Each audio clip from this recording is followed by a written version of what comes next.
Today is the 27th of November, and on this day, the approval for the rezoning of our land that we got 6 years ago after much struggle was due to expire today. Because of all the opposition we had and delays and obstructions, one of the conditions of that approval was that we would, it's probably 6 or 8 years we've had it, we had to commence building. And if building did not commence in that period, the approval would lapse and we would literally go back to square one and start years-long process all over again. Could you imagine that? On Sunday, I called us to prayer and fasting for Monday, and it was for Pastor Les and for the land situation. So between Monday and Friday, what needed to happen? Number one, our building plans needed to be approved. Number two, we needed to have a contractor who would start building the church. And number three, we needed to get a building inspector out from the council to verify that the building has started. That has to happen between Monday and Friday. Talk about Goliath. Impossible. Cannot happen. 10 o'clock Monday morning, we get an email from the council. The building plans have been approved in full. After 7 or 8 years on Monday. So Carlo is the town planner who works for Gideon Roos, who are the town planners we are using. So he's in and out of council the whole week because we realize it's impossible. We don't have contractors. How can this happen?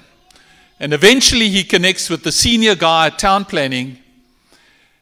And eventually the senior guy there says, okay, what you need to do is you need to throw a 2 by 2 meter square slab of concrete on the land. And then you need to get the building inspector out to look at it and sign it off, and I will accept that you've started building.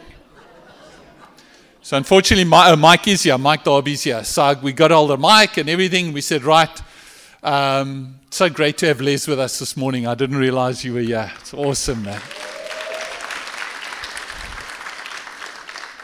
So Mike gets the guys ready, and we're going to throw the slab, and we're going to do all these things. But what needs to happen, on a Friday afternoon, we need to get a building inspector out to inspect the slab to verify that it's there. And you know nothing happens in Cape Town on a Friday. So Carlo's in and out with council. And again, with the senior guy. Eventually he says, okay, once you have thrown the slab, which is proof that you've started building, take a photo of it with a date stamp on it and then send it to me. And when I acknowledge receipt of that, then you have complied with the requirements. And all of that happened by Friday. Eh?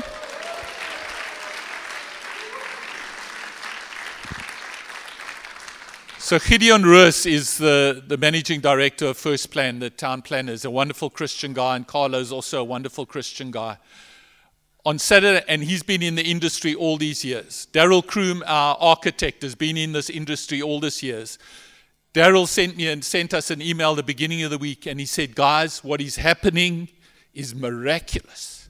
It doesn't happen. It does not happen.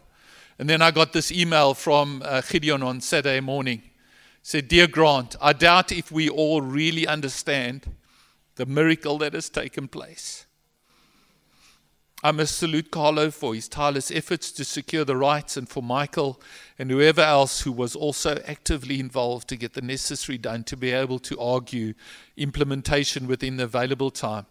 But as Carlo rightfully says, above all credit to our Lord, who against all odds intervened and prepared the hearts and minds of the officials involved to accept the efforts as evidence of implementation, and in so doing the vesting of the zoning.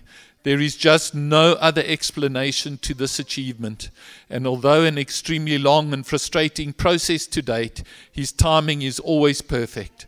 It is our prayers that God's provision and favor will be two of the cornerstones of this church, and that even greater miracles will continue to flow from here to the salvation and the glory of God. Gideon Roos.